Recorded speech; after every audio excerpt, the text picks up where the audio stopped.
Hey,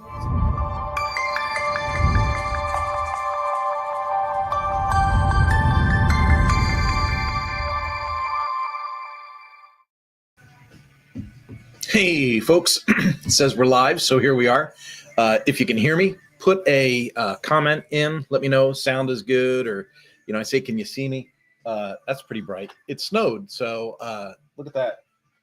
Snow blind. So we'll shut those. Tomorrow I have scheduled a live, and the live tomorrow, 10 o'clock Central, is, what are the benefits? I should probably turn this down some. Got music in the background to keep me motivated, but it might be distracting you. So tomorrow, 10 o'clock Central AM, we will be talking about why every company can benefit from having their own LMS. And it's interesting because, we moved to Kansas recently. I say it almost every live. We moved to Kansas recently. It's a smaller town. A lot of the businesses here in town, they have barely functioning brochure level websites, let alone a dynamic website, with membership access and learning content and things like that. And so when you start having conversations with people that aren't in that same playing field, it's very easy to either downplay the role or get tied up in well, that's the way we've always done it mindset. And fortunately for me, I'm someone that bucks the system. I'm somebody that, no, that's not acceptable. And, we launched a thing near the end of last year, near the end of 2024. We really started focusing on SCORM content. We said, look, we have experience in SCORM content. We have experience in SCORM authorship tools. As an agency, Mañana No Mas has experience with Captivate, Rise, Articulate 360. We've got people on our team that have created some of the most amazing e-learning in those course authoring tools. So we can help with curriculum development and those kinds of things. And while that's not normally the leading thing that we go into from an agency perspective, we have people on our team that have not only the capability, but the extended skill set to really take it and run with it. Talk about graphics and animation and audio and all these things. I mean, it's cool stuff. But the bread and butter of Mañana No Mas as an agency is helping course creators and corporations get their learning content online. So whether it's SCORM based or it is, do I want to say piecemeal? Piecemeal might be the way to say it. Is it text, audio, video? What are these assets? So we help you examine your assets. What do you have available? What do you have available for training? What do you have to onboard new employees? What do you have to give your customers kind of an educated look at how to use your product or what to expect from your service? And so one of the first questions I ask when I'm doing a needs assessment with a prospective new client, I'll say, oh, do you have a learning management system as part of your project? Invariably, most times it's like, well, no, we don't need that, and it just gets dismissed. Oh, we don't need that. And I let that sit for a bit. I go on with the rest of the needs assessment, right? So it's going to be marketing. It's going to be more brochure stuff, right? What are your colors? What's your logo? Do you have a style guide? Do you have pre-written content? Do you need help with copywriting? Do you have copywriting? Who's my point of contact for X, Y, and Z? And then we start to put together a package that meets what they perceive their needs to be. And then I'll bring it up again and I'll say, hey, I asked before, I just want to touch base again. Are you sure that you want to move forward with this project without considering the benefits of a learning management system? And then I'll say, because if you just got a few moments, I can just kind of outline some of the benefits that I think that this would provide you as a company to help you save some money. Now, so those are very key phrases, right? So if someone is an active entrepreneur, CEO, business owner, general manager, they're going to hear a couple of things. They're going to hear, that we can optimize things, right? So we can optimize things and we can save money. So I'm going to be able to provide you something extra and you're going to be able to save money. Like, so when people say, so why an LMS? Why a learning management system? I don't get it. I go back to COVID, all these companies immediately, one of the things that made me a real conspiracy theorist during COVID was as soon as COVID was released, all these companies already had these commercials in the can about, hey, social distance, our offices are closed. We're going to move everything online. Do you remember we're going to move everything online? We're going to move everything online. We're going to allow people to work remote and move everything online. They just kept saying it over and over, and commercials were made, full blown commercials about, the effects of COVID. Now we're going to move everything online. And then they laid a ton of people off. The supply chain was broken. And then they had to scramble to try and rehire people or to bring in new staff. And when these corporations tried to bring in new staff, what they were doing was they were advertising for remote positions. And then they would hire people and they would say, well, the first step to working in this remote position is to hop on an airplane, fly to our central offices, and spend a week with the stakeholders. Spend a week with HR filling in paperwork. Spend some time going over our sexual harassment policies. Meet the vice president and president of XYZ. Meet the regional manager of blah, blah, blah. And so your first step to hiring somebody for a remote position was to not make them remote, was to bring them on site. That doesn't make any sense. And so as we think about how things have unfolded in the last 4 or 5 years, we need to be very realistic about the expectations employees have and the expectations that consumers have. And I'm a really big advocate for reducing the friction. So before we talk about customers, let's talk about the employee thing. So you hire a new employee. Now imagine you hire an employee for a remote position. And then they say, well, what's the process to start the job? And instead of saying, well, get me your information, I'll book you an airfare ticket and hotel and a rental car and a this and a that and a per diem account. Instead of that being the conversation, it turns into, hey, we've already assigned you an email. Did you accept the email invitation? Did you set your password? Great. Now that email is active, all of our communication is going to be on that company-wide email, right? Boom. We're only using company-wide email. And then we say, go to your email and you're going to see an invitation to our learning portal. Now that learning portal is going to be in the back end of your marketing website. The public doesn't have to know it's there, right? And so you're going to have a portal, you're going to have an invitation to our learning portal. They accept the invitation to the learning portal and they set their password or use single sign-on or whatever you want to do, right? But you give them access to the learning portal. So they go into the learning portal. What's in there? Fill out this form. Download, scan, and upload. Download, fill in this W-9, scan it, and upload it, right? People know how to do these things. Take a picture with your phone and upload it this way. If you have a all-in-one printer, scan it and send it. If you want to do it as a fillable PDF, talk about convenient. Do a fillable PDF with digital signature. Boom. There goes the W-9. There goes, so now we've got a W-2 employee and they're on the books. And then we say, hey, here is our policy and procedures broken down into micro-learning segments. Okay. So you're going to take this course on policies and procedures. And maybe that course is 7, 8, 10 lessons long. And each lesson is like 15 minutes or maybe a half hour. Okay. So now they've got 5 hours of e-learning they've done. They've already filled out the paperwork for HR, right? They're in this thing for a total of like 7 hours. And now they can start training on what their actual function is.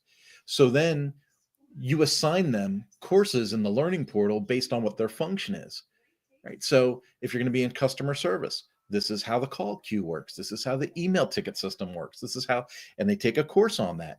Then they demonstrate through the portal that they understand what the position is. They understand what the expectations are. They get a minimal score of proficiency in that course. And now they can go to work.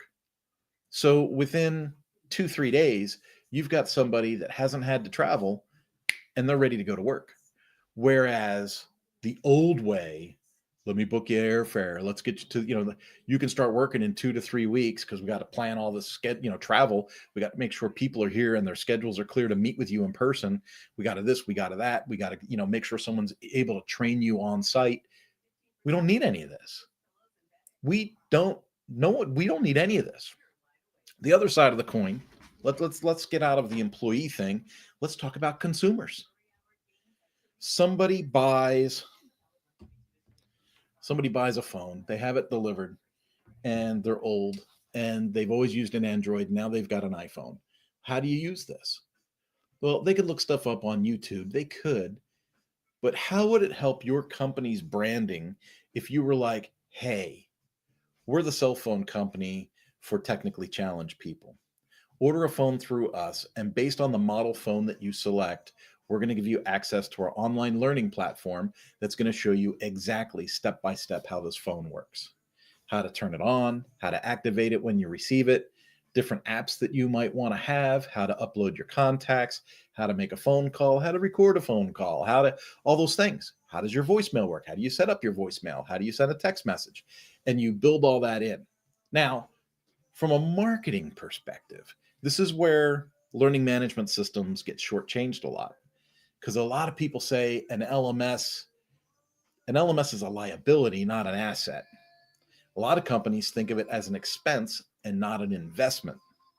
But from a marketing perspective, how much more would the public like to do business with your company if they knew that you were going to back up the product with support and service? And I use the cell phone as an example because I have one on my desk. But I think about it like with ATVs, electric motorcycles. Think about this.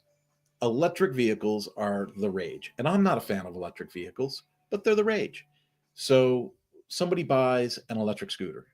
They take it home, they plug it in, they use it, the battery dies, they plug it in, they use it, battery dies, they plug it in. And then they notice, hey, I used to be able to ride this thing for 45 minutes. Now I can ride it for half an hour. Now it's down to 20 minutes. What's going on? If the company had substantial user training information available on their website, the customer would already know, oh, hey, I haven't been using the charging cycles correctly, or I haven't been exhausting the battery fully before recharging it, or I've been storing it in a hot shed in my backyard and it should be in a cooler environment. Or the other side, right? I've been leaving it outside and it's 5 degrees outside, so the battery isn't going to have the same resilience as if it were spring or summer, right? As if it were 70 or 75 degrees outside. And so there's a ton of technical reasons why something with a lithium ion battery and a motor would not perform optimally. And so instead of customers calling into your customer service line and complaining about the product, you're able to say, hey, I understand you're frustrated. We do have some online material that describes this in full detail. Is it okay if I text you a link to our learning portal? Is it okay if I text you a link to our support documentation that shows you exactly how to use this product, right? And people are like, oh, I didn't see that. I didn't know about that. And it should be part of the sales and marketing process to share that learning content for consumers prior to sale. So I have this huge background in, the difference between sales and after sales. And I'm more of an after sales specialist. So when I talk about after sales, I'm talking about parts, service, education, technician training. That's my whole background is like right up that alley. And so you can imagine, as I run a web agency, as a business consultancy that usually produces websites, I got to phrase that in a way that makes sense to people. Our number one service at Mañana No Mas as an agency is the consulting. It's the needs assessment. It's the consulting. What is your business? How do you do business? What's your widget? How do you drive profit? What are your processes that lead to efficiency and productivity? And then at the end of all that, when I have all the information, then we're able to say, hey, let's farm some of this out to the team and let's see what a new, electronic representation of this business looks like, which usually comes in the form of a website, whether that be a static site or a dynamic site. The needs assessment helps determine that. And again, like I said, if it goes my way, it's probably going to be a dynamic website. It's going to be membership for consumers on the front end. It's going to be training for employees on the back end. And it's going to be supported by an overarching forward website with all of the marketing material on it. And so I'm really big on all this. And the idea that we would have an LMS to do these things, it just makes sense. And a lot of business people, they don't recognize it at first, right? Because they're focused on sales. They're focused on, you know, how many widgets can my company buy and then resell them for a profit. So whether they have a showroom or an e-commerce website or some kind of portal, something that generates, revenue, that's where their focus is. But if we can tweak that focus a little bit and recognize that sometimes, oh, this is my favorite part, sometimes sales is an extension of the core business rather than sales being the core and everything else is an extension of sales. Sometimes the real service we provide is the after sales component. How well do we take care of people? How well do we nurture the relationship? How well do we recycle our customers back to sales, through the lifespan of a consumer? And if we can change our perspective a little bit, we can start to see that, yeah, an LMS makes total sense. Now, one of the things that I put in the description of this video before I went live, and folks, I see you're in here. So yeah, it gives you up. It tells me you're here. The number keeps going up. So if you have any comments, if you want to let me know where you're at, let me know what the blizzard looks like where you live. I mean, I think we're at about 12 inches. I got up this morning. It was snowing again this morning. So, let me know where you're from and let me know anything. Like if you think I'm crazy, if you have an LMS, if you don't have an LMS, if you're considering an LMS, learning management system is what LMS is for. Just go ahead and put it in the comments. Put it in the comments. I'd love to see you here. But in the description to this video, back to that, I had put in there that I just started a new project. Now, typically, Mañana No Mas works with Lifter LMS. I've been with Lifter LMS for a decade. So I think it is a really strong platform for e-learning. Is it the only platform that Mañana No Mas would use? No, it's not. We have clients that are on LearnDash. We have obviously clients that are on Lifter LMS.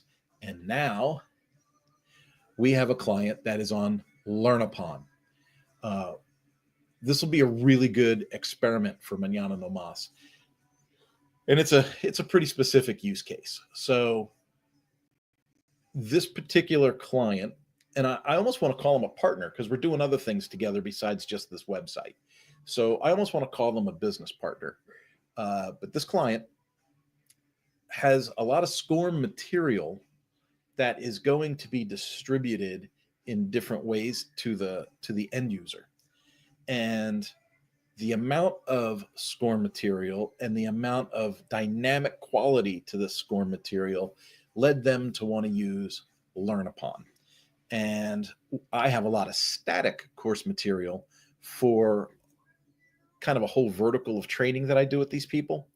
And so I'm their appointed trainer, right? So I'm the trainer, and I used to send them to one of my I used to send them and their clients to one of my websites for training, right? So I have a fully built LMS already, and I used to send their clients to my website for training. And of course, over time, they're like, hey, we would really like to send our clients to our website for training. And that makes total sense. It's their business, right? So I'm a provider, but it's their business. So that makes sense. So I said, okay, it makes sense. Do you want to lift our LMS website? I'll slap that together for you. Even if you have SCORM content, I know how to put SCORM into Lifter. And so we can make this all play friendly. It's not a problem. But as they discussed the depths and the distribution model that they wanted to explore with their SCORM material, and they have other stakeholders that want to kind of play in this marketplace with them, there were certain levels of complexity that were coming into the conversation that Mañana No Mas was not in the position to take effect with. Not saying we couldn't do it, but I'm saying our relationship with this partner prevents us from putting in that work without the relationship. I'm trying to say this in a way that makes sense. I hope that if you're a business person and you're hearing this talk, what I'm saying is making sense. If I'm making sense, put yes in the comments. if I've lost you, put you're crazy in the comments. So this particular use case, we're going to use LearnUpon. And so just last week, hey, here's your access. Go in, put your courses in. So I go in, and of course, I have no access. I can't put my courses in. So then they adjust my access, and I go in again, and I still can't put my courses in. So then we get on a Teams call, Teams or Google Meet. I think it was Google Meet. We get on Google Meet, and of course, oh my goodness, let's try this role. Let's try that role. And I'm not faulting the client. Here's the deal. Every time you get involved with software and clients, the client always wants to give you the least amount of access to their platform and expect the highest amount of results. I mean, that is just the nature of the beast. It's the same with money, right? I want to get the most amount of work done for the least amount of investment. That's the customer perspective. So when you're dealing with software, they want to give you the least amount of access and get the most amount of results, right? The most amount of content loaded up. And so we work through it on the Google Meet call, and we were able to say, hey, okay, that didn't work. That didn't work. That did. Okay. Hey, look at that. Now it works. Now it works. Right. And so to get the level of access that I require as an instructor and a course creator in LearnUpon, they actually had to make me like an administrator. So I'm going to want to play in the system a little bit. I'm going to want to understand a little bit more about the roles and how the roles work. So I'm going to do a little bit of a deep dive on LearnUpon for roles and capabilities and see exactly where this went amiss. Because in Lifter LMS, I don't have to make somebody an administrator to be able to build a course. Right? I can make them an instructor. So with Lifter LMS, we have instructors, we have instructors assistants, we have LMS managers, we have students, so there's all of these roles, right? And then there's capabilities for each role. So, instructor does this, instructor's assistant does this, LMS manager does this. And when we were getting involved with LearnUpon, it seemed like, and again, I wasn't the one driving. I wasn't driving the keyboard. Someone else was driving the keyboard on the call. But as they drove the keyboard, they were like, hey, let's try instructor. Nope, that didn't do it. Hey, let's try manager. Nope, that didn't do it. Okay, it looks like we're going to have to give you administrator access. Boop. And my screen works. So now I have administrator access to this LearnUpon site. And obviously, I'm going to do what I promised to do. I'm going to go in, I'm going to put up these 6 courses. I'm going to customize them. I'm going to personalize them. I'm going to add the homework. I'm going to add the different assignments, the testing, the form uploads, the ability to upload pictures and video. All of that's going to be in there for the student. Just like if I had built it in Lifter LMS. The great news is I already have a functioning LMS for this. So all of this content is already in my own website, functional content ready to go. So there's nothing for me to have a proof of concept with or anything like that. I just need to duplicate and move content over to the LearnUpon environment and then kind of play with the settings, right? What does a drip setting look like? Drip, for those that are signing in that don't know, a drip setting is, let's say someone finishes a lesson and I want them to wait 2 days before they can get to the next lesson. That's a drip setting, right? When you pause the delivery of content for one reason or another, that's called drip. So why an LMS? As I think about what we are doing in the power sports space to train dealers to increase their parts and labor sales, to make their dealerships a happier place to work at, to make customers more excited to do business with them, to see their profits rise, and to see the families that work for those dealerships increase their revenue straight across the board. That to me is a huge, huge win. And if I did it in person, if I traveled to each and every motorcycle dealership that I trained, I would be doing one dealer at a time. When I put these dealers into a cohort and I have this interactive course built online and I can do a cohort of 10 dealers at a time, I am adding value to 10 dealers at a time. And my goal as a trainer is to positively affect as many people as possible through my content and through my delivery of that content. And so if I can do it virtually at scale, that's the way to go. If I do it individually, one at a time, there's the other side that I think we have to address. And this kind of comes down to what I was talking about on consumer versus employer when we started talking about LMSs at the beginning of this talk. How much does it cost? Let me put a pause on that. Y'all don't need to hear commercials. Um, if I hire an employee and it's got to be airfare, hotel, rental car, per diem for food, for onboarding for a week at the office, even though they're a remote employee, that is thousands of dollars. Thousands of dollars. If I have them sign into a portal for 7 or 9 hours of filling in paperwork and taking some mandatory training classes before we put them to work, they are able to work probably a couple of weeks earlier in the calendar, but we've also spent hundreds of dollars instead of thousands of dollars. And then people will say, "Oh, but the LMS costs too much," or the hosting is too expensive, or the software is, or the part of the reason why I changed our kind of our corporate messaging near the end of 24, where I said, "Hey, we're SCORM experts. We'll take that SCORM content and put it in WordPress for you, and it'll work." Part of the reason I was so emphatic about that was because if you're a corporation and you have a purpose-built SCORM website that you're using for training, chances are the only thing that website is doing is the training. So you probably have a marketing site, and you probably have some kind of portal site for HR, and then you have this training site. And that training site probably cost you $250,000. It could have cost more. I don't know. I'm not in your shoes. But I run into a lot of corporations that have some kind of custom built, SCORM learning site. It's some kind of morphed example of Moodle with some new skin on it for your own marketing purposes, for your own branding or whatever. And it costs well over 6 figures. Plus, they're charging you 6 figures a year for hosting and maintenance and God knows what.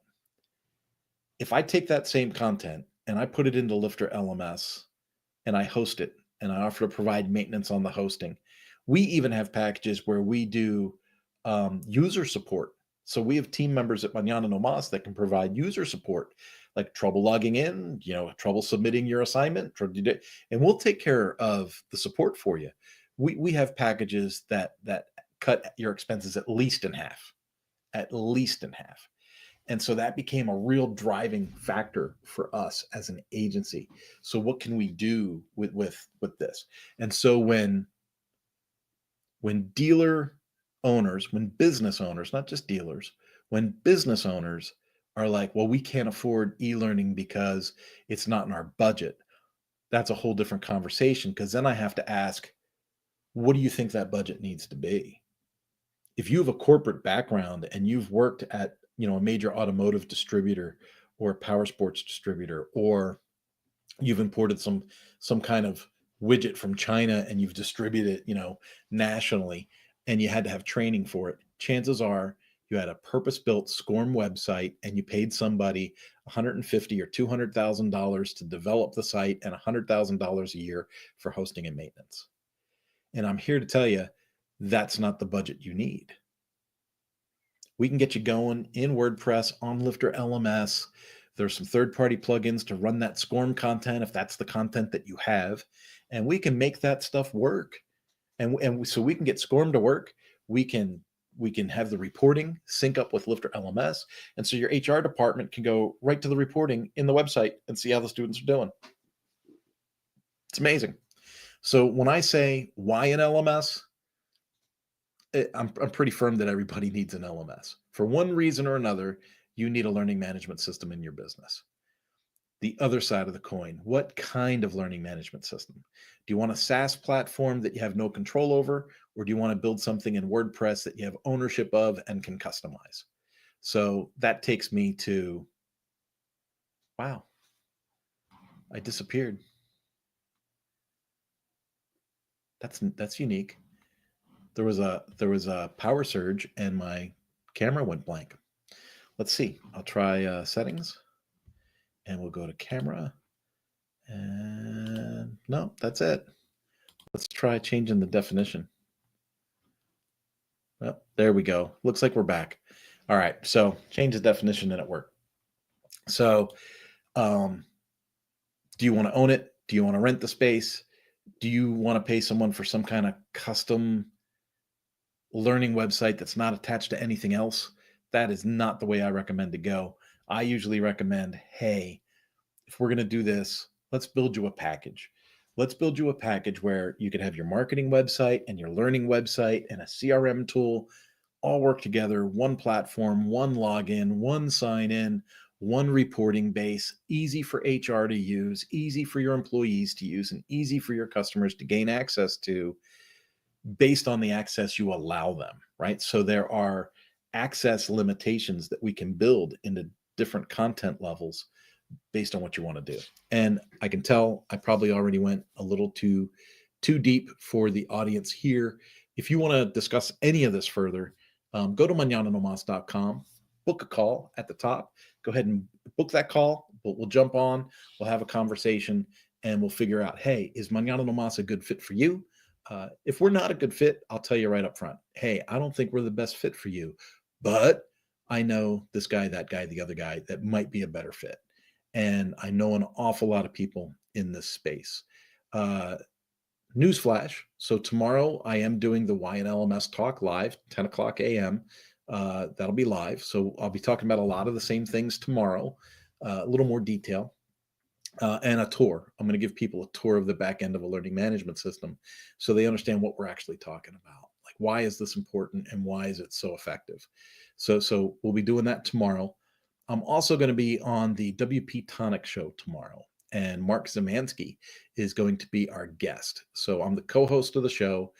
John Denwood is the host. I'm the co-host, and Mark Zemansky is going to be with us, and we're going to be kind of looking at WordPress from a business standpoint. Like, how does WordPress really work in the birth of AI, in the idea of templates, in the idea of, hey, do-it-yourself marketplaces like Squarespace pretends to be. We're going to have a conversation about, hey, for instance, I just told you a purpose-built SCORM website could run $250,000. I personally know companies that have spent more than double that building their e-learning sites. And so when I have conversations with businesses, I know that I'm talking about $250,000, $500,000, $120,000. Like, I know that we're having conversations in those ranges. However, there's a lot of instances where, as a professional in the WordPress space, I might have a conversation with a company and very justifiably say, oh, this project based on your content is probably going to fall in the $85,000, $90,000 range. Let's have a follow-up meeting. Let's really isolate these needs, and let's really take a look at the content and what's required. And we'll try and drive that budget down to a more finite number. Right. And so we'll have that. And some people might say, oh, well, I've talked to 4 other people that do WordPress sites and they could do it for half of that. That's great. Go ahead and grab them. Go ahead and take the deal, and I'll see you when you come back. There are certain things that the budget allows for. For instance, I quote jobs that I'm an expert in. I don't quote jobs really that I'm not an expert in unless I have a conversation with the customer that says, hey, I'm not an expert in this, but for this budget, I'm willing to learn and explore and build what you need. And that's going to take some extra time. Okay. That's one way to do it. The other way to do it is to say, I'm an expert in this. It's going to cost you $90,000 and I'll have it done in 3 months. And here's the deal. Since 2008, when Manana No Mas was launched, Manana No Mas has never missed a deadline and has never gone back to a client asking for more money. If the client changes the scope of work, that's a different discussion. But if the client maintains the scope of work and we bid the project, we'll get it done on time and under budget, and that's it. Period. And so when I say it's going to cost $90,000, I'll have it done in 3 months. I know that I'm going to have it done in 3 months or less, and it's going to cost less than $90,000. And that is super valuable. If someone says, I can do it for $45,000, and then 6 months goes by and you still have a skeleton of a website to look at, that's when you realize I should have paid the 90 grand. I should have just paid the 90 grand. And of course, when they come back to me 6, 7, 8 months later and they say, hey, can you jump in and fix this? We already spent 40 with this guy. Can you just jump in and finish it for the extra 45 grand that you needed? No, because I got no idea what this other person set up. I got no idea what this other agency built or put in place or used custom CSS for, or any of these things. So I'm going to say, no, we're back at scratch. I'm not taking over some abandoned half project. We're going to have to do this and do it right. We're going to have to do it legitimately. And so we can scrap this and off we go.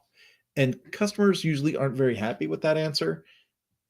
But at the end of 3 months, when I meet the timeline, when I meet the budget, and we launch a viable product, they're very happy, very, very happy, because they know the headache they just went through.